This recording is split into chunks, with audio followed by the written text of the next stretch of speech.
فرض کنید خب رفته شهرک پردیس و شهرک شهید بهشتی ایجاد شده، الان فرمودن چند تا مثلا بالاخره خانواده نشسته، مثلا 3000 تا 2000 تا 200 تا 150 تا.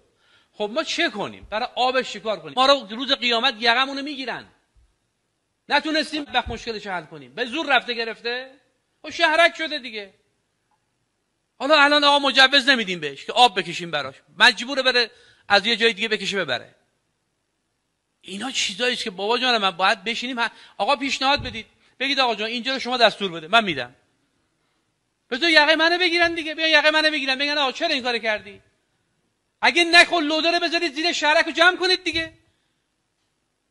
نمیشه که شهرک دارن توی زندگی میکنن، مدرسه نداره، مسجد نداره، پارک نداره، نمیدونم فلان نداره، سرانه‌شو نداده.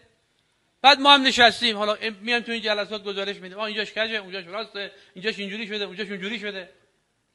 خب بعد خودمون چیکار کردیم؟ من عذرخواهی میکنم از همتون، اگه واقعا اینجوریه مدیریت، هیچ ولش کن، همینجوری بریم جلو. این که نشد مدیریت کردن که برادر من. ترمیم نوار با رفته خیابونشو شکافتیم، کوچهشو شکافتیم، خیابون رو نمیدونم یه گوشش آسفالت، یه گوشش وسطش یه بارون میاد میره پایینتر، چرخ یارو تق میخوره تو این، تو ماشینش نشسته میگه لعنت بر اونایی که اینجوری دارن مدیریت میکنن. اینا دارن میگن، یه ذره گوشامون رو واکنیم میگن، یا نشینیم تو این صندلی‌ها یا اگه میشینیم درست کار کنیم.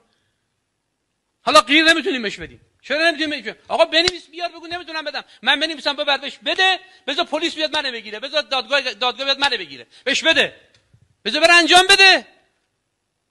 برای رفاهیات مردم هیچ یقتون رو نمیگیره، خیالتون راحت بشه.